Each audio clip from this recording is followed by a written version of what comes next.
When building your startup, is it all about raising money, going big, or is it about bootstrapping, retaining maximum control, growing slower? Hi, my name is Stefan. I'm the co-founder, and I want to give you an overview of both ends of the spectrum of VC and bootstrapping. Let's jump right into it. So first off, my experience. I've made experiences both with VC and bootstrapping, and I just want to tell you a little bit about my background. In VC, I've built an app that raised over $1 million back in 2017. And I've been an entrepreneur in residence in the startup studio backed by the founders of King Games, which built Candy Crush. In bootstrapping, that's what I'm currently doing. We're building a SaaS holding company, and across the product portfolio right now, we're doing $2,000 a month recurring revenue. So if we look at venture capital and bootstrapping as a sort of spectrum, growing fast, going big, or going home, and on the other end, bootstrapping, which is growing slow, growing more sustainably, both of them come with pros and cons. And I want to give you an overview. So for venture capital, you're going to grow fast. You can focus on your startup once you have the money, and you can tap into the network of the investor. For bootstrapping, you could focus on your startup. You don't have to spend time raising money courting investors. You get to keep a lot of control, and you can grow at your own pace. But obviously, when there's pros, there's also cons. For venture capital, it's a lot of effort to get money. It takes around 36 months to raise money, and not everybody will get it. You lose some control. When you raise money, you lock yourself into a certain path, which is go big or go home.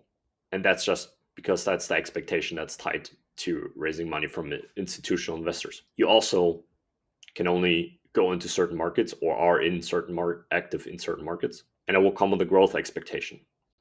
For bootstrapping, obviously, we don't have as much money unless you're rich, which means you will grow slower. You will have to spend more time finding recurring channels that are both repeatable and cheap. And maybe you can only build your company on the side, right? If you don't have enough money, enough savings to go all in at first, that might be a disadvantage. Obviously, if you don't have your own network, you need to build one. But along the spectrum of VC and bootstrapping, there'll be other options as well. You can only raise money from angels, which are not institutional investors, usually a small number of individuals, or you can go crowdfunding. I've aligned those two along the spectrum, angels being closer to VC and crowdfunding being closer to bootstrapping, just because angels usually have sort of exit alignment and crowdfunding usually has a customer alignment. So if your company sticks around for longer, that's good for the customer, which is good for the crowdfunding. So what should you do? I think in the end, it depends. There's a couple key decision levers I would look at in your own context. The first one is risk. So how much risk can you take? Building a VC company will usually be riskier because you're going to bet big on making it big.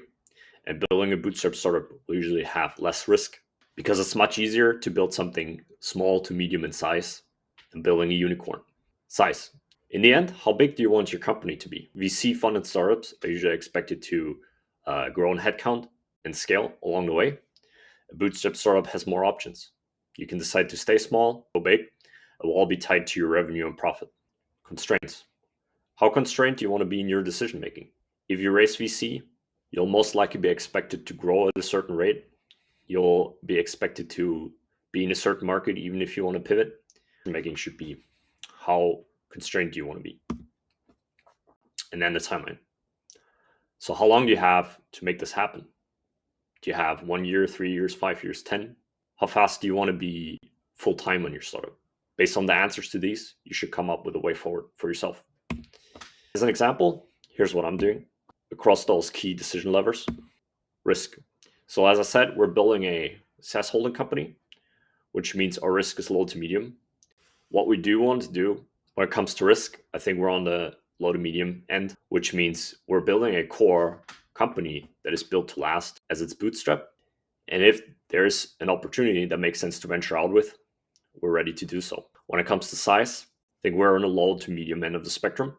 I think 50K to 100K across the portfolio, that would be enough in order to employ the core team full time. And everything above that is a bonus. We've engineered things to have optionality. So in case we want to, for example, continue to run a company as a cash flow product, we can do so. If we want to sell something, we can do so.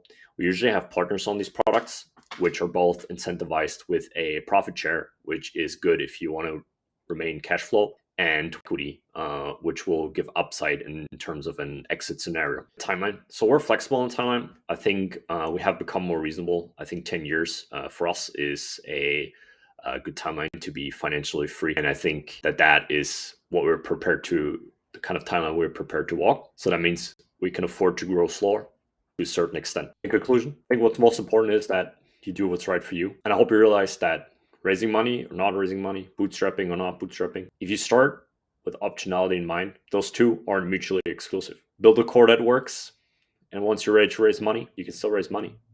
I think we're not doing ourselves a favor ruling out any of these out from the beginning, but you should be aware of the pros and cons that each of those approaches have. To subscribe for more videos like this, I want to make a whole series on comparing different approaches to build and grow your startup. And of course, you can follow the whole journey in more real time on Twitter. Cheers.